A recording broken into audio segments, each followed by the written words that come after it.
Good morning, everyone. We are so glad you joined us this morning on the This Way Network for the chat session. And look who I have with me today. I always do it the wrong direction. Yay! Mia. It's Mia Pyle from Pain Unwasted. And I'm so excited about today's program because we're going to be talking a lot about grief. Yes. And, one of the reasons we wanted to do this so badly, I think Rodney's trying to come in, but he's not quite here yet. So when he gets here, I'll add Rodney. But one of the reasons we wanted to talk about this so much is because over the last few years, so many of us have experienced so much loss. Right. We've lost loved ones. Some of us have lost our jobs. Some of us lost our health. Right. And with so many losses and so many changes in our lives, loss brings about grief. Yes. And grief is different for everybody and sometimes different than anything we've ever experienced before. Even from one loss to the next, it can look different.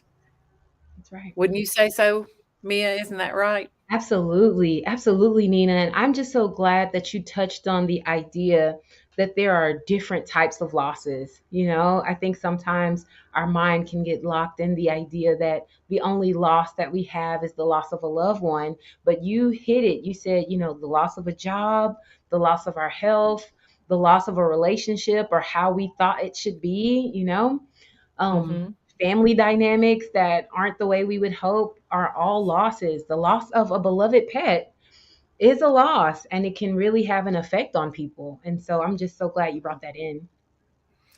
Yeah, Hmm. Carrie is already telling us the loss of our minds. Mm, I know some of us have felt like that, and often grief does feel that way. that's so true. She is so Yeah. right. I mean, when I think about the loss of mind, I feel like sometimes I remember having my nervous breakdown, as people say, right? Which really was Mhm. just a major depressive episode.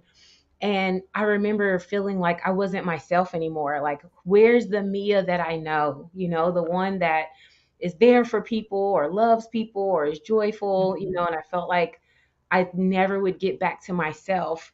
But now in hindsight, I think that was good because, excuse me, my voice is, I think the It's alright. person I was needed to transform. And so I'm still here, but it's a better version, Mia Yeah, 2.0, as it were, yeah, that still yeah. battles with depression sometimes, actually, which Mhm. doesn't seem better, but there's a whole lot that we can say about that.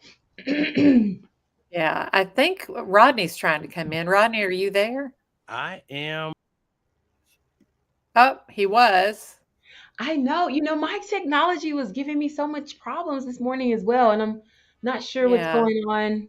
Maybe And people. what's interesting for me, I'm definitely getting a lag between you speaking and what we're hearing. Okay. So, I mean, your video seems like it's like your audio is caught up with us, but the video isn't. If that Interesting. makes any yeah, it's It kinda does. weird that way. Not sure. We're hardwired, but or am I hardwired actually? I don't know. We're gonna pray through this I don't show. know. Yes, we are. Yes, we are. And we've got a full hour, so Sure. we're actually gonna be, having a little more time to explore this, and, I think Rodney's having some technical difficulties too. When he finally makes it, we'll get him in here also.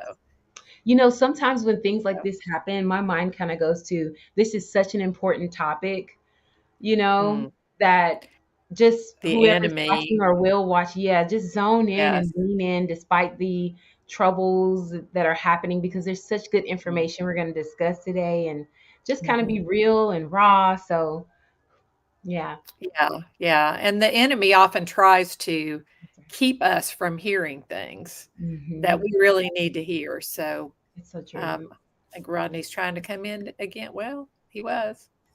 Anyway, but we're just gonna go ahead. Rodney, when you can finally get yourself in and get yourself where we can see you and hear you, then please, obviously, just jump right in and join in, but until then, we're just gonna go ahead with the discussion. Hmm. So, Mia,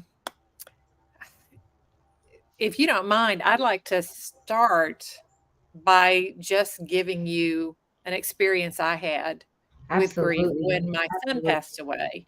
And I had never experienced really any kind of loss, certainly not a deep loss before that. So I was not acquainted with grief at all. I didn't know what it looked like. I thought it just meant you felt sad, you felt down, everything had changed and that maybe you were depressed for a while. Right. But my grief didn't look anything like that. I Mm. was when my son passed away, I had 2 small boys at home, and I had to be there for them.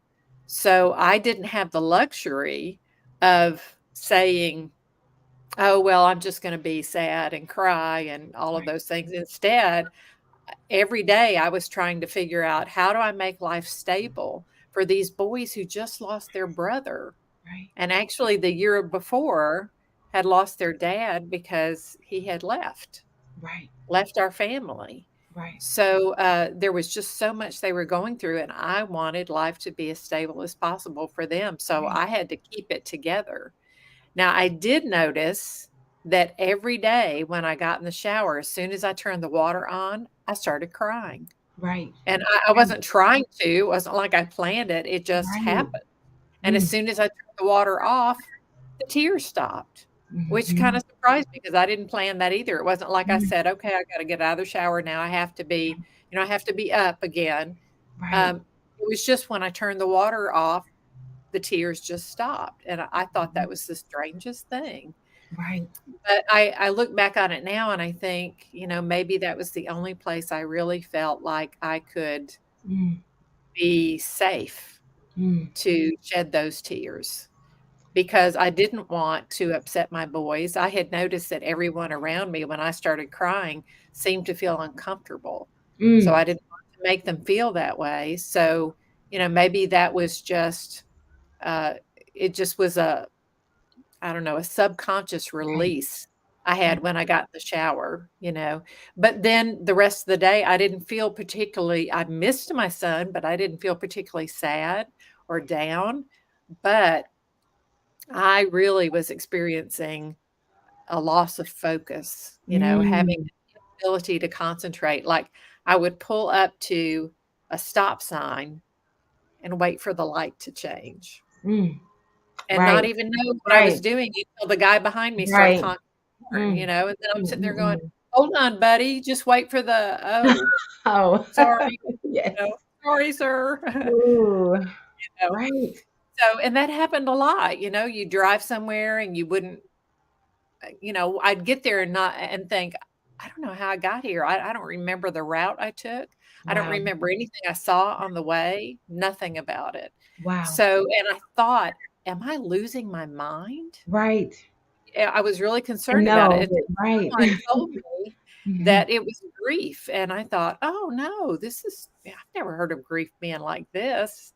But they actually brought me a pamphlet that talked about the stages of grief and the different things you can experience, and there it was, that loss of focus, and it was so relieving to Right. know that I wasn't losing my mind. Right. Oh, this is so good. I am so glad, Nina. Thank you, first of all. I know I speak for the audience in saying thank you for being willing to share about your son and to talk about your experience with transparency, because this is happening to so many people, right? And I think that I just appreciate the This Way network because, you know, it's so important for these types of conversations to be had so that people can kind of, just like we're trying to help destigmatize mental health and mental illness, I believe that grieving needs to be destigmatized. I don't know about you, but in the culture that I grew up in, you were not allowed to cry, right? So even if you hurt yourself, it's like, okay, you're going to be all right. You're going to be okay. Just get it Mhm. together, be a big girl, be a big boy, Yeah, right? And yeah. then even after that, I remember being at funeral services where this is a celebration of life, and you have this sense that if I cry at this funeral, it's a bad thing. Like I'm doing something inappropriate. by crying at this funeral. I'm supposed to be smiling. I'm supposed to Yeah, be like I'm bringing everyone else down, or I'm right, kind of saying that, "Well, I don't really believe that they're in heaven now because I'm so sad." right. And see, and that's Yeah. very interesting that you bring that in because there are different denominations who believe different things about Mhm, where their mhm. loved ones are after they pass away, you know? And Yes, so yes. I wanted us to bring in like I love what you said. There was something you said. You said the only time you felt that you could cry, or maybe you didn't think about it, but you cried in the shower. That water Mhm, was running and you had to keep it together for your boys. And even mhm. that word that you said, I didn't have the luxury, right? Right, Doesn't right. that indicate what our culture kind of says about crying? There Mhm, are parents who feel the same way, and I've definitely felt the same way. Like, hey, if my kids see me crying, if they see me hurting, that's gonna bring them down. They're gonna be hurt. But then the question is asked, and this is not to shame any of us who've done it. When will our kids see what real emotion looks like in the face of such a painful moment? mhm. How will the culture or those coming up learn how to actually express their emotions? I remember being in a class and someone said, it's important for you to actually show your kids emotion after a death because they will know that. I think the child in that class, the child came away with, oh, um, mommy and daddy must not have loved my sister because Oh. they're not crying like I am. You see it? Oh, Mhm. oh, You get yes. it because the child is hurting and they're broken about what's going on. They miss their Mhm, sister, mhm, and mhm. they came to the conclusion because kids don't know. They rationalize like, "Hey, Yeah, I'm really sad yeah. about this, but mommy and daddy are going on with life." And that's what I have done, right? Like we just got to keep Mhm. it going. And there's this thought like, "Oh, I guess they don't love them like I Didn't did." love You my know? si and which may cause them to question whether or not mom and dad loves me. Would mom and dad cry over me Right. if I was gone? But I can also imagine a child thinking when they're not seeing their parents cry, "Oh, well, grown-ups don't cry, so someday when I'm a grown-up, I Yeah, can't cry either." it's true. So, the idea that when they get to be a grown-up, they have to not be doing that. They have to have certain emotions and not let others show. Yes, and this is so not to shame us because we've done this, right? You and I, tons of people. This is what we do, right? This is Yeah, how we've yeah, learned in our culture because that's what I saw my parents do when they were in the face of great loss. I didn't see them cry. I didn't hear them talk about their loved one. And you brought that in. I didn't hear them say anything about grandma after she was gone. But every now and then on her yes, birthday, they would mention, oh, today it's her birthday. But other yeah, than that, it's like the person disappeared. And I think yes, we need to change that. yes, I Look, we agree. need to I change tell you that. what, I had such a hard time with that after my son passed away because like I said, I noticed that when I was around other people, if I no one brought him up, I think because they didn't wanna upset me. Right. But then when I brought him up, because I wanted to talk about my son, Mhm. I didn't want it to be like he had never existed, Right. but when I brought him up, the whole room would get quiet, Mhm. and everybody would just kinda sit there awkwardly and let me talk alone, and then when I got where I was, didn't have anything else to say, there would be a polite silence, and then they would go on with a different topic, Mm. almost like I'd never said anything. Right. And I was very aware, "Oh, I'm making everyone uncomfortable, so I Mm. can't even bring him up. I can't say anything." And Wow.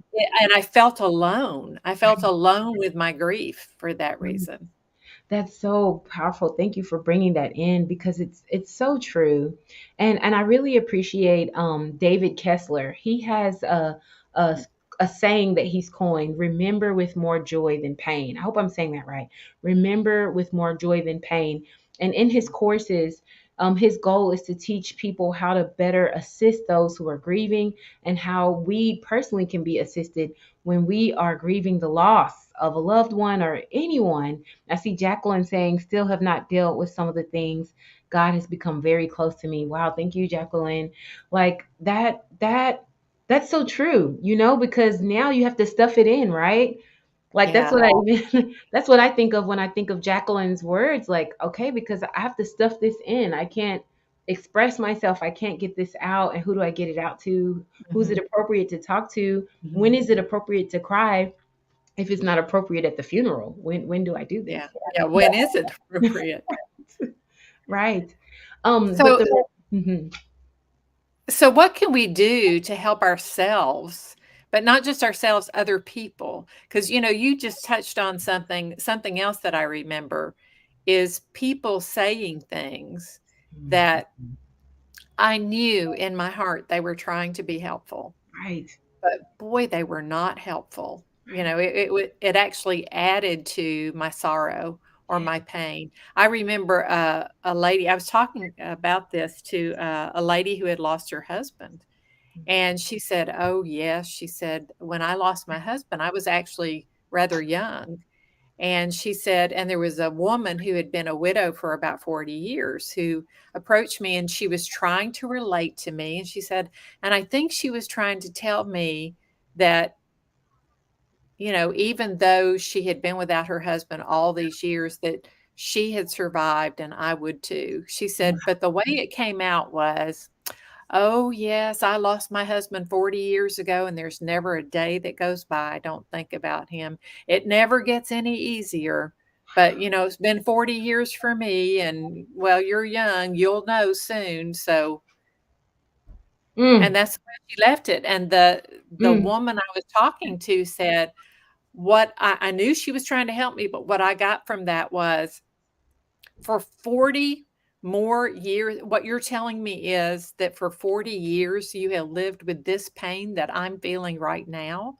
I just lost my husband and it's never going to get any better. It'll never be any different. I will always have this kind of pain." And she said, and that pushed mm. her right into a depression. She found herself thinking, I'm not sure I want to live.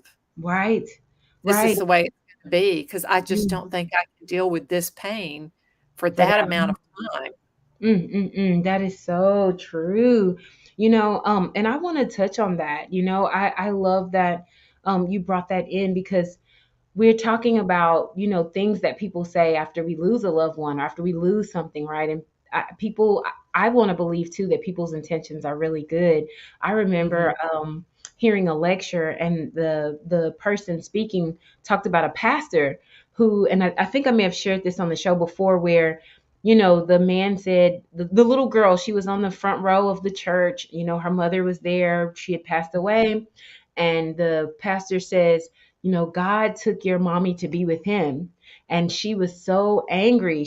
And now she was an adult. She had become atheist. She had so many problems with depression and anxiety. And in therapy, she's saying, I'm so angry. She had come to see God as someone who takes away people, right? To Mhm. teach you a lesson, to help you learn something that you must have missed. And sometimes people will say that, right? God Mhm. must be trying to teach you something, or maybe you worship that person. Maybe they were an idol for you and God had to let them rest, Yeah, things and like then that. then you end up carrying the grief, the extra weight of Yes, feeling like I am partially responsible for right, my child's death or my right, mate's death or whatever because I worshiped them too much right, or because I didn't do this or I wasn't that or I just talked to a fella the other day who told me a friend of his had committed suicide and he right. said God had put it on my heart to call him and I didn't. And he Mm. said, and I know if I had called him that he wouldn't have committed suicide and I'm the reason that he And so, and I mm, was trying to tell him you don't know that. right. You don't know that. That's so true. And honestly, Yeah. that's not true because Mhm. studies show that when a person chooses to die by suicide, there's so much research that suggests, and this is important for those who are watching the show who have lost loved ones to suicide, and you're thinking the same thoughts that this man is thinking, if I had only called, if I had done this, then they would not have done that. But research has shown that when a person chooses to die by suicide, it's considered organ failure. Organ failure. So, when a person has cancer, they say, oh, this person is at, stage 4. They have stage 4 cancer. And isn't the idea At stage 4, nothing else can be done. This is it. And we do have people that make turnarounds at stage 4 cancer. Some people live and Mhm. some people don't, right? And so with Right. suicide, your brain is considered at stage 4, right? And so Wow. the Wow. way a person's thinking at that point is Mhm. not the way it would be thinking if it was in stage 2 or stage 1, right? The organ of the Mhm. brain has been altered. Robin Spielman is saying, I lost my mom, my dad, my brother, and I am the primary caregiver for my aunt who's going through chemo and radiation treatments. None of the stuff is fair. Thank you so much, Robin. Thank you for sharing your family's situation. And for those of you watching, I mean, I know Nina, Rodney, and we've been praying about this show before we did it, and we're going Mhm. to continue praying now. So even, what you just said, we'll be praying just for God to show solutions and also strength for your journey. And even if we weren't praying, I just believe that that's going to happen, but just so you know that that's in our hearts to do. You brought in something, Nina, about people. Okay, so somebody may be watching this and like, okay, I've probably said the wrong thing, and I know I have before. So what are some of the wrong things that people say, and what are some of the things that we can say that are actually more helpful? Mm, And mm, so I actually have a document on that, and I'm wanting to see how to share that with people. But basically, it's a document called Helpful and Unhelpful Things That People Say When a Person is Grieving. And if mhm. for some reason we're not able to display it, I would, we can put that in the comments. We'll put a link in the show. There'll be a link Mhm. for you to be able to click on that and access that. Okay. And the Yes. site where it comes from will be listed as well. But it's so good. And I wish I was more tech savvy, but I'm not sure how to pull it up here. And I'm not either. I was really hoping Rodney would be available. Honestly, I was gonna just drive my car off a bridge, to be honest. My name is Jamia Pyle. I'm from Nashville, Tennessee, and I now work at the Wildwood Lifestyle Center as a volunteer. And how I got here is an amazing journey that God really blessed. I came here because I had suffered from a nervous breakdown. And the thing is, I had unresolved trauma. Growing up, it was a happy home, but it was a home where there was a lot of abuse. I think the worst time in life was probably when my sister was abducted. She was 13 years old and she was raped by a group of people. They left her for dead on the side of the street. And I remember thinking our family must be cursed, for things like this to happen, because it didn't seem like it was happening to anyone else around me. I remember I had my daughter and I thought I was okay. But once I had my daughter, it was like a trigger for me. I couldn't settle the thought of what's gonna happen to her. And in the end, I dropped my daughter off with a friend, and honestly, I was gonna just drive my car off a bridge, to be honest. And somehow, by the grace of God, I landed at a behavioral health hospital. I don't know how, but my husband found me at a hospital, and the Life Alignment program, they called and they set it up for me to come. And so the Life Alignment program, it was amazing. Like from there, it challenged my deep core thoughts, my feelings, my actions, and it helped me to examine what was going on in my life. And I started to have peace. I was able to forgive those who actually abducted my sister. I was able to forgive those who had abused me and my family. Now, I actually teach the Life Alignment program, which is so amazing because I get to go in and to know in my own way what people are experiencing, and to realize that, hey, when I walk in there, I can say, listen, whatever you're experiencing right now, this doesn't have to be the end. You can actually come out of this. I know because I was here.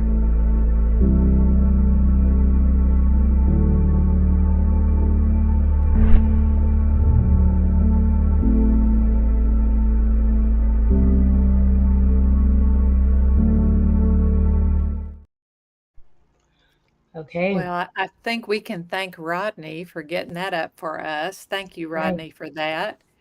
And Rodney, I think I sent a graphic as well. If you can find that and get that up for us, we would really appreciate that too.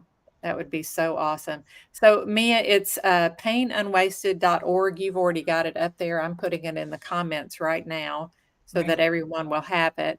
But to continue with our discussion about grief, one of the things you were mentioning was things that are helpful and things that are not helpful. Yes. Yes. So, it's so hard to know what to say. And Right. even though I've been through it myself, I still find myself going in to, a funeral home or going to someone's house who's just lost a loved one. And I'm thinking, what could I possibly say that is going to help at all in Right. this moment? What would make a difference? And having been on the receiving end, I know some things used to say, and once I got on the receiving end, I was like, "Yeah, I'm not gonna say that anymore," because Right. that really isn't that good, And to say those things. Like you said, to say, "Oh, well, this was just God's will. We just have to trust God's will." Well, it's really easy while you're in that pain to think, "God wanted me to hurt like this? right. God wanted my child to die? Is that what you're saying?" And see, and tying in, just the video, and thank you so much, Rodney. Like, when those things happen, even with my sister and my family, people did say that, man, I wonder if God's trying to teach you a lesson, and I would think, like, what lesson could he possibly be trying to teach us? And that actually drove me away from Christ for a while, Mm, because mhm, in my mind I couldn't fathom that.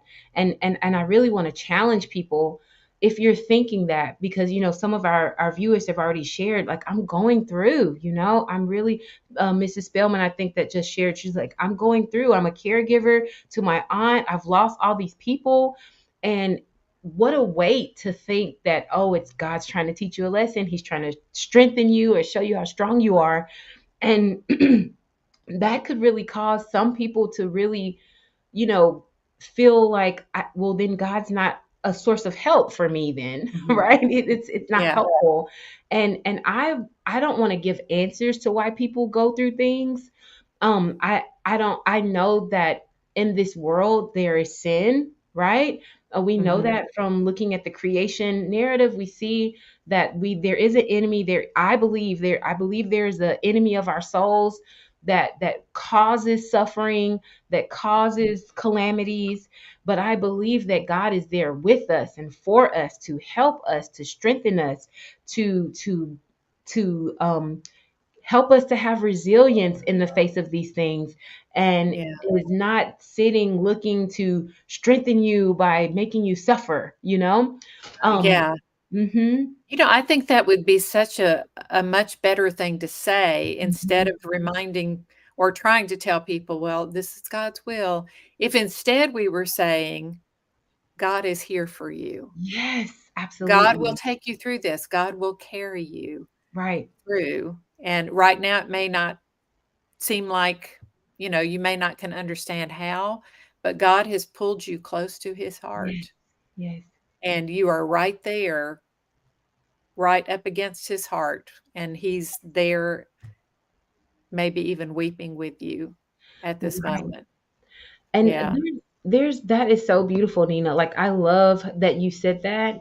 And I don't know. I'm hoping you all can still see me. I hope I don't cut myself out. I want to actually share a few of the things that, they're called helpful and unhelpful, like we were saying. And Mhm. until we can get it posted, do you all mind if I just read some of the Oh, unhelpful things please, versus please go some right of the ahead. helpful? Yeah. Okay, so I'm just going to read this to you all, and hopefully, you can still see my face, okay? And you're going to get this when this show posts, this link will be there, okay? And Mhm. this was gathered, from people who have lost. And they are the ones who said, these are things that people have said to us that are not helpful. And here are some helpful alternatives, okay?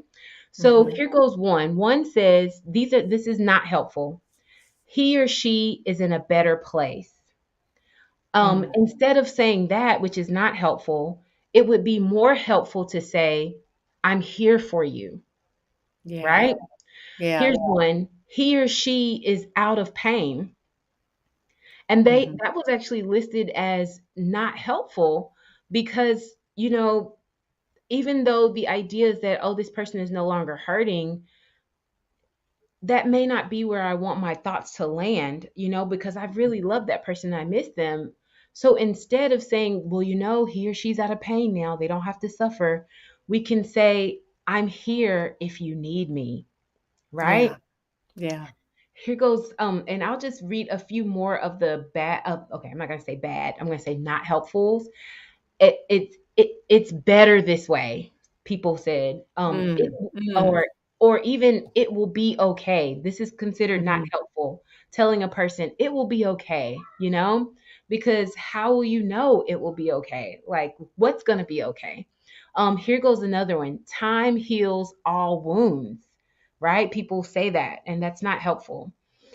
It's time It's to not get over true. this, right? Yeah. Ooh, ooh, it's time to get over this. Hmm. Gosh, that's Have you awful. heard that before? Well, yeah, I mean, from people who don't understand grief, who haven't been through it themselves, and who think, "Oh, well, after, a month or 2, we still expect you to have moments where you miss them, but after a month or 2, you should have adjusted and you should be normal again," Right. which And is far from the truth. Right. And I don't understand this timeline of, after a month or two, you should be okay. I don't know if it's based on when people get leave from work or something like that, but I've heard it globally. Like some of the Yeah. places that I've traveled to overseas, that same mindset will be there. And so people are thinking that a person is experiencing depression or is having a mental illness because they're still grieving. And Mm. I do want us to touch on that if we still have time about the difference between grief and We depression. do. We have Okay. plenty of time. Yeah, Oh, go great. right Okay. ahead. Okay, good. So we talked about, these are unhelpful things. Time heals all wounds. It's time to get over this. Here goes, we said this grief must be teaching you something you needed to learn. And here Mm. goes a big one, Rodney and Nina. I know what you're feeling. I understand what you're going through. I don't know if you want to touch on that one. Yeah, because you know what? It makes it about Hmm. you. When you say that to someone, it makes it about you instead of about them. Right, right. Yeah. And can you really understand, like, even if I heard you say that with the story of the husbands, right? You've lost Mhm. this person lost their husband, another person lost their husband, but it's different. The relationship dynamics are different. So can you Mhm. really say you understand? You know? Mhm. But I want to share a good one for that one. Okay. So what's more helpful than saying, I know how you're feeling, I understand? Mhm. Some alternatives to that might be, I'm here, though I don't know exactly what you're going through. Here goes another one. I'm here, even if even if you want me to just sit and listen, right? Or I'm here and I'm a good listener. So now, like you said, instead of shifting the focus to you, right, the Mhm. listener, Mhm. you're allowing it to shift to the person who is grieving at that moment, Right. and to listen to what they're saying. Um, Yeah.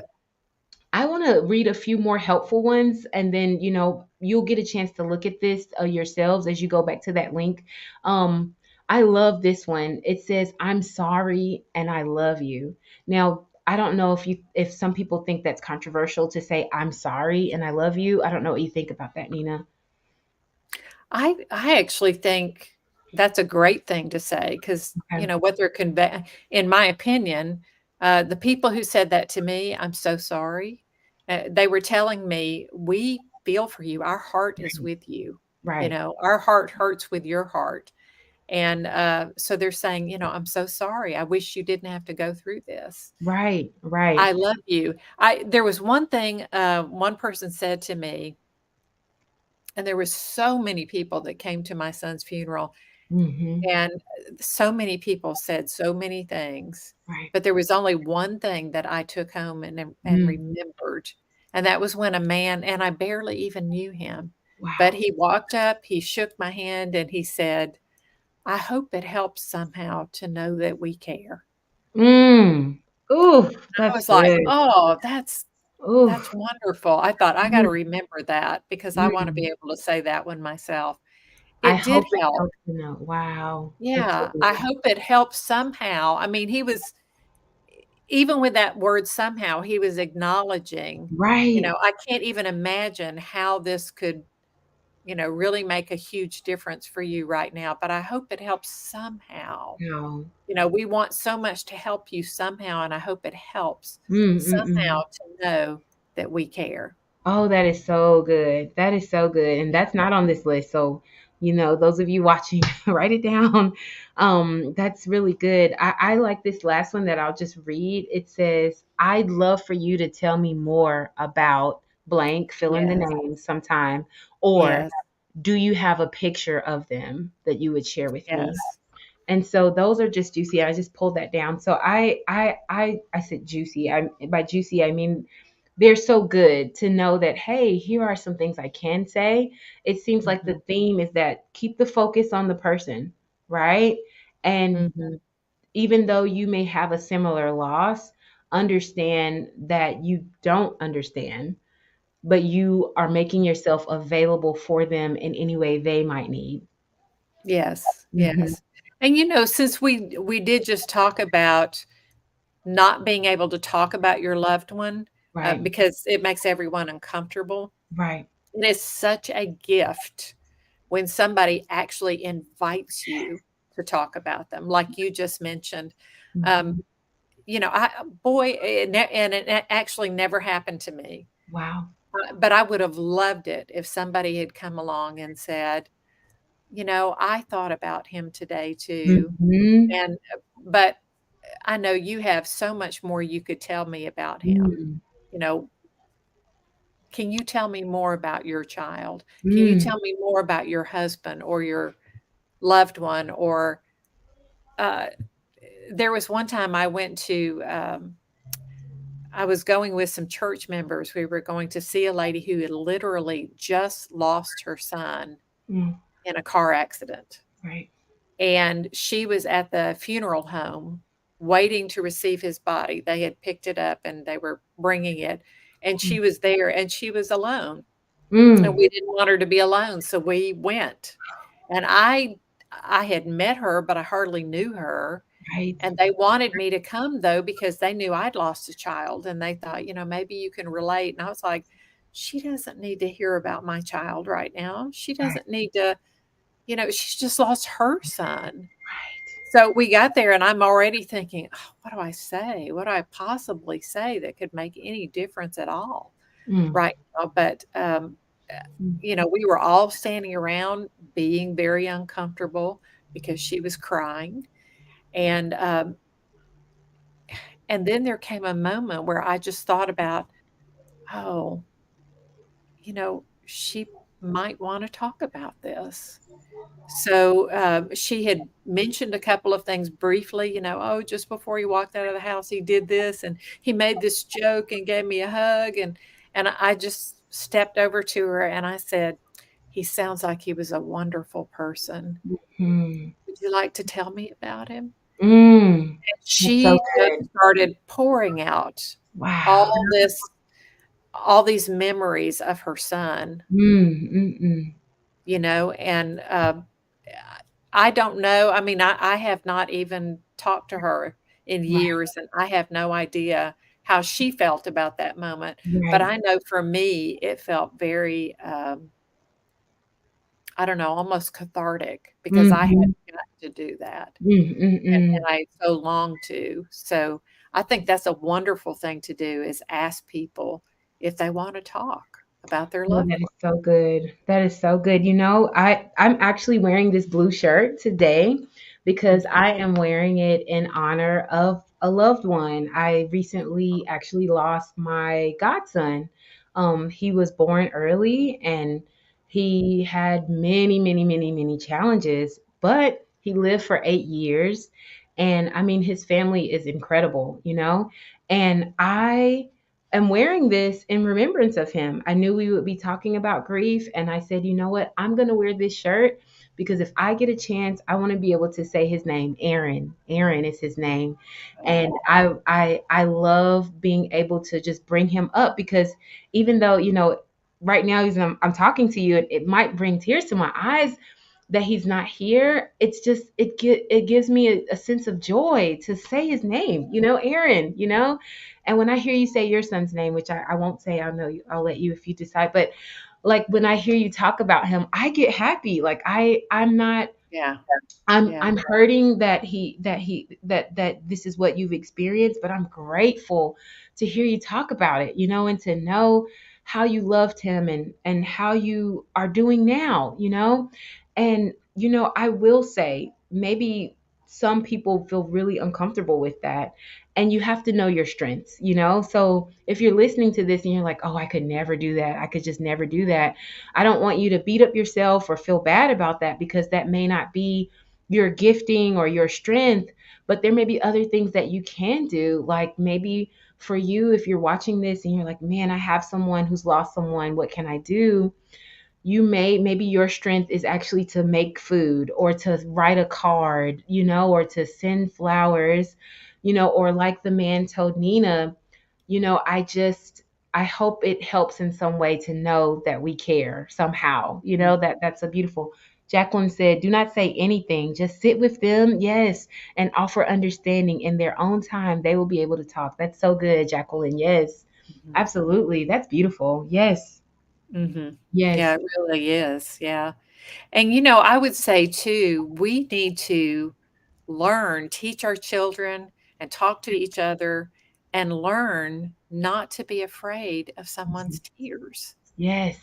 Not to feel like because they started crying that we did something terrible, or that they now there I will tell you, Right. uh, after my mom passed away, I had other things that I was grieving as well, and I didn't realize it. Other losses that had happened just before my mom passed away. And I do remember after she passed away, I was actually going to a counselor at Right. the time, and my counselor said, "I want you to go to this grief share Right. class. And because I think it would be so good for you, I'm going to take you." And I'm going to be there with you. I'm going to stay at the class Beautiful. with you. That's And she even powerful. commented that she said, "Yeah, I think it's a good thing to actually go through this several times through your life, Mhm. even when you think you're not grieving That's so anymore." true. Because a lot of times there is grief that you had from a long time ago that you haven't dealt with. And you get the opportunity now to do that actively. So I thought that was really good advice, and it meant the world to me that she was willing to come with me Mm, mm, and mm. stay with me because, for me at that moment, I had so much bottled up Right. and I was afraid to cry myself because unlike Mm. my son, I wasn't crying in the shower every day this time. So it Right. looked different, Right. and every time the grief is different and it feels unfamiliar. That's true. So here I was, I didn't have that release, but I felt like the tears were just right there all the Mhm. time. And I was honestly afraid that if I started crying, I would never stop. Wow, that's I powerful. don't know why I felt that way, but that's the way I felt. So I was afraid to let it go because I thought if I let it go, I will never stop crying. And so I didn't want to let it go, but I needed to. And that grief share class helped me do that. To Mm. this day, I find that I can talk about my son, Daniel, Mhm. and I may not have tears. Right. And then there'll be another occasion where I talk about my son, and all of a sudden the tears just come unbidden and Right. fresh. And I think, well, where's this coming from? I didn't cry Right. last time, Right. but so you never know. I Yeah. call them emotional ambushes. Right. You never know when they're coming. It just Right. happens. But I Mhm. think we shouldn't be afraid of each other's tears because sometimes we need to realize, you know what? Maybe part of what that person is afraid of is making everyone else uncomfortable. Mhm. If we refuse to be uncomfortable, if we let them cry, and we're not afraid of their tears, and we say to ourselves, if they start crying, I'm just gonna offer them a hanky and, Right. and put my arm around them or and just let them know I care. I don't have to say Mm, anything. I don't even have to mm, tell them, "Now, don't cry," right. because, they're in a better place or any one of those other things that we just said we shouldn't say. Yeah, we tend to do that because we're so uncomfortable. But Yes. what if we got comfortable with Yes. each other's tears and What helped each other out that way? That would be so powerful. What if we got comfortable with each other's tears? I love that. I feel like that should be on a shirt somewhere. What Yeah. if we got comfortable with each other's tears? It's cathartic or it's healing, Mhm. tears. And actually Mayo Clinic put out a paper about tears and how tears are actually Really? healing. And in that research that they did, they showed that people who cried what your tears, do for you, how it can actually help lower your blood pressure because you think about it, you're Mhm. holding it in, and on that physiological level, that's increasing your pressure. You find that a lot of people who haven't been able to cry, sometimes anger comes in, and we know there are the stages of grief, right? Kubler-Ross, they taught us that. David Kessler, Kubler-Ross, the 6 stages, 5 stages of grief. And then David Kessler actually came out with a book. He says the sixth, I think it's, let me see, I wrote it down. It said finding meaning, the sixth stage of grief, right? Which I so want to talk about that too. But you said something that I'm like wanting to highlight. You said if we get comfortable with each other's tears. I remember one of my most powerful counselors. I went there and I'm telling her about my sister and my family and all these things that had happened, and I'm just very matter of fact, and this happened and that Mhm. happened and so da da da. And she starts crying. And I was like, wait a minute, you're a counselor, therapist. What are you doing crying? I didn't say that, but I'm thinking it. But then it dawned on me what I'm telling her is painful. And Mhm. this is an appropriate response to pain. Why is it that if I break my arm, I don't think I should yell? Like, Yeah. it's Yeah. appropriate. It's an appropriate tears, crying, weeping, yet wailing, even yelling. These are all appropriate responses to loss. They're not inappropriate Mhm. responses. The Bible, I love it. David, his camp is ambushed by the Amalekites. And so Mhm. it's burned with fire. None of the women and children have been taken away. They don't know what's happened to them. And the Bible literally says, and this is in 1 Samuel chapter 30, that the men, they all wept until they had no more power to weep. Like they Oh, wept wow. until they had no more power to weep. And you will also see different parts of the Bible where when someone was grieving, they tore their clothes. They literally ripped their clothes from their body, and then they would put sackcloth and ashes, whatever that looked like. And there was a period of just mourning where people sat like that and they Mhm. understood that Mhm. this is what's going on. And so I'm not, proposing that we have to go back to that, but hey, what if you need it, because you get that physiological response that a lot of Right. times we absorb instead, and then now you see people having different physical challenges from that. Mhm. Yeah. Mhm. And, that's another thing we didn't touch on that I would like to bring up. Yeah. Grief actually, it especially if you're not getting it out, if you're not processing it, it gets stored in your Yes. body, and it Yes. has a physical effect Absolutely. on you, and Absolutely. which sometimes is just, symptoms you're seeing, but sometimes it's actually damaging, very Yes. damaging. Yes. And I know for me, after my son Daniel passed away, about a week after the funeral, I suddenly started feeling like I had been run over by a truck. Hmm. I hurt everywhere, and I didn't understand why.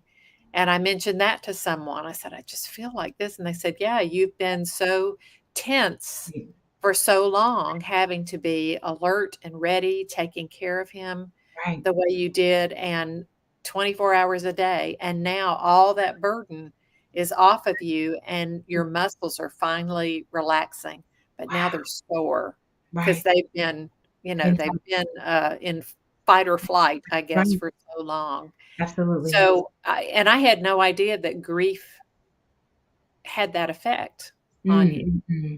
But there are other people who have carried that grief and they end up having a nervous breakdown, Yes. or they can end up with cancer or digestive issues. Fibromyalgia.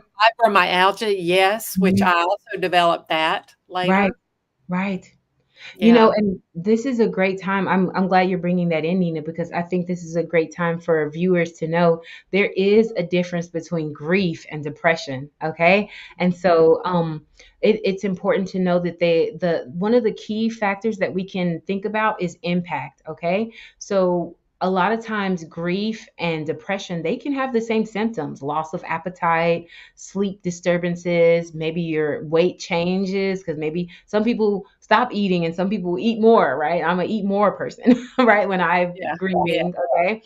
And so appetite changes, also mood changes. All of these can be present when a person is grieving and also when a person is depressed. However, one of the key differences is we're thinking about impact and we're thinking about duration. Okay, usually a person that is battling with grief, they can still integrate into life. Okay, they can still integrate and show up. Their grief comes on maybe when they're talking about the person or they get a certain trigger that's related to the death. Whereas a person now battling with depression, so it's kind of off and on, right? I'm cooking, Mhm, cleaning, I'm doing house chores, I'm fine. You start talking about Aaron, I might go down for a little bit. You know what I'm saying? mhm, mhm. That's grief. Depression, no matter what's going on, I'm down. Mm, mm, Yeah, it's not necessarily tied to the person is gone or not. I'm mhm. down, and this is my baseline. You know, Yeah, for 4 weeks yeah. or more. No, I'm not reintegrating into life. I'm not able to go into my regular daily routines and still, do what I need to do. Like you said, you took care of your kids, you were parenting, Mhm. but in the shower, right? But you still Right. integrated. Whereas someone else, they're not getting out of bed, perhaps they're not showing up to Mhm, work. They're just mhm. not able to, right? Hmm. Right, right. Oh, I can see that. Yeah. Hmm. Absolutely. I know our time is almost out. I wanted us to discuss some ways that we can actually remember with more joy than pain and things we can do for ourselves to be okay, to be okay with not being okay, but also to be good to ourselves and to take care of ourselves. Mhm, And so, and I love this. This is coming from David Kessler. So, for anyone watching this, because I'm definitely not a grief expert, my tears have been what has drove me to get help, right? Just like yourself. But David Kessler, he has a program in Remembering with More Joy Than Pain. He talks about things that we can do to do that. And so, one of them is, of course, journaling, right? Journaling is so amazing because if you truly feel like there's no one around you that you can actually talk to, or maybe you yourself just don't feel comfortable to share about your person, then you can journal about them. Another right. thing that you can do is hold your own type of memory services for that person. And so you Mhm, can set a day on your calendar. It could be their birthday, or you could decide for it not to be, but just a mhm, special day where you will hold them in memory and you're going to decide to celebrate them, in whatever way that you want. And on this day is your opportunity to, talk about them or do something for someone else on their behalf, right? mhm, So people have mhm, started charities on behalf of their loved one, or, among their own family group. Hey, this is going to be the mhm. day that we celebrate grandma. Grandma did this and that. Everybody wear a hat, gloves, or something, and we're going to talk about her. You mentioning that made me think of, 2 things really. I've got a friend who lost her husband a Mm. couple of years ago, and after her husband passed away, uh, you know, man, he was just the best guy, Mhm. and, it's really hard. It's hard to lose a husband at all, Right. but especially when he was such a gem, you know? Mm, And so many people remembered him, and just recently she made a Facebook post, and she showed the truck that had been his, mm, and she said, "Every year on the anniversary of his death, the family gets together and we wash and detail his truck." Wow, that's because beautiful. that's the way he liked it, See, that's you know? beautiful. That's it. That's I it. thought, what a lovely way, they Yes, took something that had been that her husband had right, been important to him, and they right, carried it on. They carried on the tradition. The first, Christmas right. after my mom had passed away, Mhm. which actually was about a year later because she had passed in January of, 1 year. But anyway, we the first Christmas and Thanksgiving that, she was not with us, I was like, "Oh, one of the things we did, she had a certain seat that she always sat in, and Mhm. now we were like, what are we gonna do? We're gonna Mhm. leave that seat empty because we felt like Right. everyone in the room would be just feeling like looking at that empty seat and Mhm. just feeling the loss of her all the Right. more, but we were like, "Well, no, we shouldn't, but if we take it away, then that feels Mhm. like, oh, she's not here." Right. So we made a conscious decision about choosing who was gonna sit in that seat. Nice, We nice. decided it was gonna be the oldest granddaughter, Ooh, oldest nice. one of my mom's actually, my mom's great-granddaughters. Mhm. So we decided it was going to be her. She was gonna Nice. get the privilege you know, and we Yeah. kinda made a little ceremony out Right. of it. Oh, that's beautiful. And I do remember I wore a pin that had been my Mm. mom's. I wore it on my, um, blouse Right. for Thanksgiving 'cause in my mind, it was kinda like, I just brought mother with me, Yes, yes, or the yes, memory of mother with me. yes. So, those little tiny things can really make a difference, You really I think, can. yeah, in helping us move forward. And there was something else that you said, when you talked about, you can still show up on the daily and do things when Right. you're in grief. Um, I think it's really helpful, especially when you're in grief, to do those daily things, Yeah. to be, grounded, if you will, to touch the things that are still normal in Yes. your life. Yes.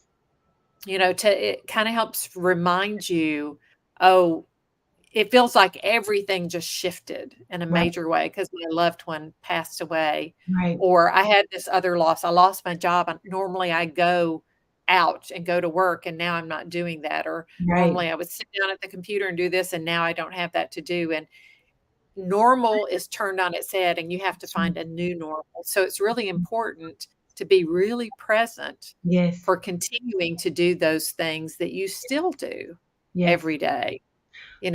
Making Mhm. yourself breakfast or brushing your teeth even, Yes.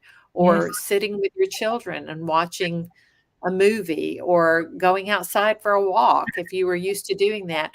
Be getting really grounded with the things that were already normal in your life. Absolutely. That is so good. And I've heard families do that, families that had lost a child. Hey, we're still going to have a special breakfast on Sundays like we usually do. Or Yes. people, and I love that because the idea really is whatever type of loss that you've had, um, we encourage you to take care of yourself and be tender with you. You know, Mhm. just remember to be tender with yourself and to have focus on having positive self-talk even, because Mhm. sometimes when Mhm. we have a loss, like we said earlier, you can be blaming yourself or you have unnecessary guilt. They let me go from that job because I'm a loser, or this relationship didn't work out because there's something wrong with me. That is an example of not being tender with yourself. But the reverse could be that, what, this is really bad right now, but I'm going to make it. I'm going to commit to never give up. I'm going to find someone, and this is important for those listening. I think it's really important that we all identify at least one person that we can talk to, that we can, Mhm. shed our tears with, that we can be vulnerable and raw with, and they're not going to judge us or they're not going to have us folded up. But Mhm. please think about, is there any one person in your life that you can just be free and vulnerable with? And for the Christian person watching, yes, Jesus, but who else, right? Because God didn't make us an island, because sometimes we'll say, well, I got God and that's all I need. But God gives us people, Adam and Eve were created together. And so Mhm. just Mhm. taking care of yourself in that way. You may need to not cook for a while. Maybe you do need to have food brought to you or ordered, or maybe Mhm. you, instead of allowing yourself to be alone at home, will go to a library where other people are, or you're going to go out Just to and be in the presence of others, Mhm, yeah, can make a mhm. difference. Or if it's Yeah. better for you to be by yourself because you're always around people and you need time to Mm. decompress and detox your mind, just think about what makes you feel better. Yes, and I think it's important to know when you're going through grief that you do need both of those things. You need time with people, but you also need time alone, That's right. and you're gonna need both to process That's right. through that, properly, and I think it really helps too to realize that it's not a dichotomy, That's right. that you're not either, "Well, I'm recovered now, I'm Ooh, that's good. done grieving, I'm whole," or I'm completely shattered and broken. Right. That's the only 2 things in between. And Right. sometimes we feel like we're making progress, and then one day we're just blindsided by one of those ambushes, and we think, "Oh, it looks like I haven't made any progress." Right. And that too is Right. a dichotomy, thinking, "Oh, well, I'm still stuck over here and shattered Right. because this happened to me." But it's not like that. Grief is not linear that way where you're constantly improving. It Yeah. is a back and a forth. It is an ebb and a flow. And I know we've run out of time, but Yeah. I just I did want to share with people that about a year after my son passed away, um, I had not had any huge um, I was crying in the shower, but I hadn't had anything huge Right. happen until about a year after he passed away, and then suddenly it registered on me what he had suffered, Right. and I started weeping, and I literally was weeping, I mean, crying constantly for a week. A Right. whole week. And I even wondered, "What is wrong with me?" Because he's out of pain now and this is not happening to him anymore, and why am I thinking that now is the time to be crying over this? But that was something I feel like God Right. had gifted me Yes. that before it hadn't registered on me because I couldn't have held it together Mm. for him or for my sons to take care of them. But now a year later, Mm.